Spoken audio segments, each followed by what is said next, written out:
Un entrepreneur de la place, son nom Amara Kamara. Je rappelle qu'il évolue dans le secteur des travaux publics. Il est avec nous au bout du fil. Bonsoir, monsieur Kamara. Bonsoir, M. Boy, bonsoir à tous les millions d'éditeurs qui vous écoutent depuis FINEFM. Alors, vous avez opté pour l'anonymat sur certains pans de cette interview. Pour l'heure, Oui. je rappelle que vous faites partie, en tout cas, des entrepreneurs de la place qui ont bénéficié d'un règlement partiel des factures par les autorités de la transition. La première question, Oui. expliquez-nous comment vous avez perçu le montant, quoique dans nos échanges, vous n'avez pas voulu que ce montant soit dévoilé sur place, mais je rappelle que vous faites partie des bénéficiaires du règlement partiel de la dette. Voilà. Je commencerai par vous dire merci de m'avoir donné l'opportunité de m'exprimer sur votre antenne sur un thème aussi important. Alors, en début de ce, il faut se dire qu'après la formation au Maroc, je suis venu dans mon pays non seulement pour partager mon expertise, mais aussi apporter ma modeste contribution pour le développement économique de mon pays. Arrivé dans le pays, le constat était un peu alarmant parce que je voulais dans le BTP. J'ai constaté vraiment que l'insalubrité de Conakry était devenue vraiment une casse-tête pour la population. Ce qui m'a beaucoup plus intrigué. Et surtout, ce qui m'a beaucoup plus attiré aussi mon attention, c'était le fait que les caniveaux d'évacuation des eaux étaient complètement bouchés à travers par des ordures. Donc, j'étais très très préoccupé parce que je voyais dans la plupart des quartiers, dans la haute banlieue de Conakry, étaient victimes des inondations pendant la saison hivernale. Oui, l'insalubrité bat son plein. Voilà, donc il fallait obligatoirement monter au créneau pour apporter ma modeste contribution afin de prévenir un peu sur les cas d'inondation. Donc j'ai monté un petit projet dans ce sens-là pour essayer, n'est-ce pas, de curer les caniveaux en attendant l'arrivée de la saison de pluie, ce que je fais. Donc j'ai recruté certains jeunes du quartier dans la haute banlieue de Conakry. En même temps, je suis parti prendre des matériaux d'assainissement. Je veux parler des bruettes, des pelles exactement, mais aussi et surtout... D'accord. Monsieur Kamara, nous parlons de quelle année là? Est-ce que c'était avant le 5 septembre 2021 ou c'était après le 5 septembre 2021? Parce que... Non, c'était avant le coup d'État, Donc sous Alpha Condé. En quelle année exactement? Sous Alpha Condé, exactement. En quelle année? En quelle année? C'était en 2000. D'abord, je crois bien là où je n'ai pas les documents à ma possession, mais c'était je crois, en 2022, bien entendu avant le mois de septembre. 2021 donc. 2021 donc, avant d'arriver le mois de... Avant le coup d'État militaire. Avant le coup d'État militaire du 5 septembre, bien entendu. D'accord. J'avais commencé... Ça restait au moins 3 à 4 mois avant l'arrivée de la saison des pluies. Et c'est vers la fin des saisons des pluies, mois de septembre, qu'il y a eu coup d'État. D'accord, allez-y, Moustapha. Alors, la question de Mamadou Boyi était de savoir comment vous avez fait pour rentrer en possession d'une partie de votre dû et à quel pourcentage, si on ne peut pas connaître le montant exact, à quel pourcentage de votre dû global, quel est le pourcentage que vous avez reçu?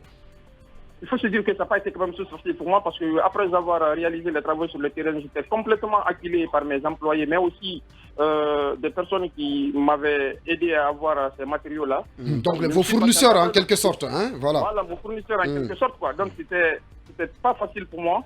Donc il fallait se patienter un peu. Après les coups d'État, je ne me suis pas du tout précipité. À l'image aussi de certains de mes confrères, il a fallu attendre jusqu'à ce que tout soit mis en place parce que le gouvernement est consort là. Quand tout a été mis en place, on s'est réunis, moi personnellement, à travers mes relations.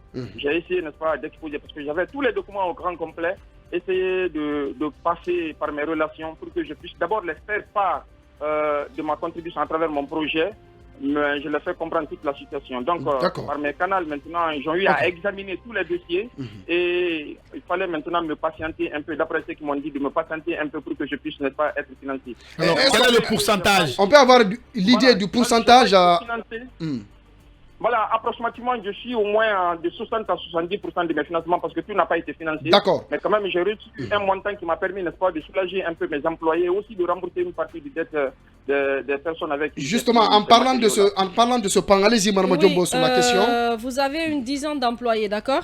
Alors, dites-nous, comment expliquer le fait que l'ancien régime ait traîné à payer vos créances?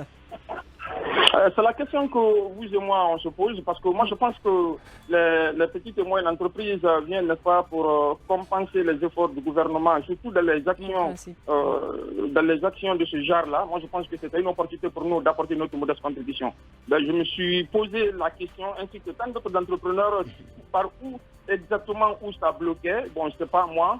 Quand même, nous, on a réalisé le travail conformément à la promesse qu'on a tenue au gouvernement.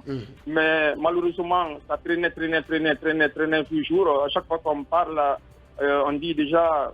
D'accord.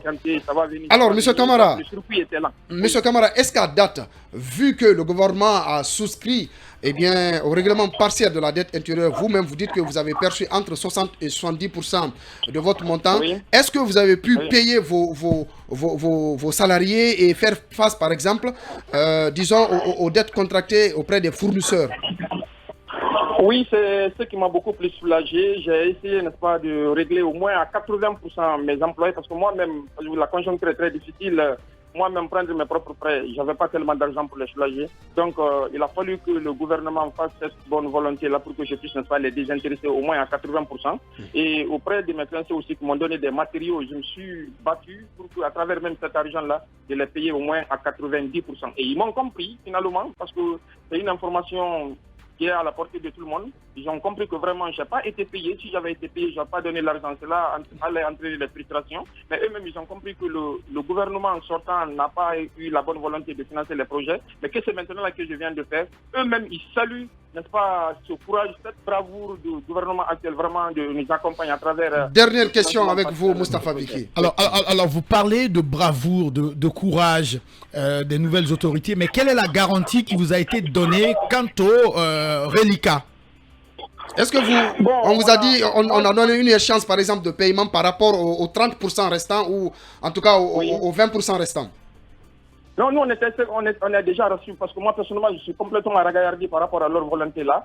Donc je sais déjà, on a déposé des requêtes, ça n'a pas tellement tardé comme ça là. Ils ont parvenu à payer les 60 à 70%. Donc ils nous ont promis encore que dans un si peu de temps, la date n'est pas précise, dans un si peu de temps, ils vont se battre encore pour payer le reste là. Donc moi je suis complètement rassuré et convaincu qu'avec déjà un premier geste là, certainement dans les jours à venir, ils vont essayer, n'est-ce pas, de nous appeler aussi pour le reste des montants.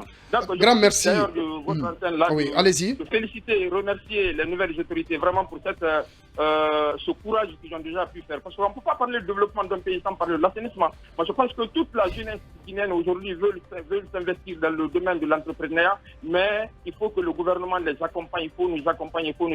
On ne demande seulement qu'on financement, on est en train, n'est-ce pas, de lutter à notre manière, la lutte contre le chômage, parce qu'on recrute les jeunes, on leur donne quelque chose, n'est-ce pas, pour les permettre de satisfaire à leurs besoins et de leur famille. Moi, je pense que c'est un véritable atout. Mais que le gouvernement sache de blaguer avec les entrepreneurs et que nous sommes les meilleurs amis, nous sommes les garanties, leurs garanties, n'est-ce pas, pour apporter notre modeste contribution de développement de notre pays. Merci. C'est le moment surtout de saluer, de féliciter et de remercier cette nouvelle génération, ce nouveau mode du gouvernement d'avoir apporté leur modeste contribution. Merci à vous, Monsieur Camara, et surtout merci pour le courage. Ça n'a pas été facile, franchement, d'accepter ce témoignage au compte de ce magazine. Grand merci à vous d'avoir vraiment accepté ce témoignage et bon courage. Le plaisir est partagé.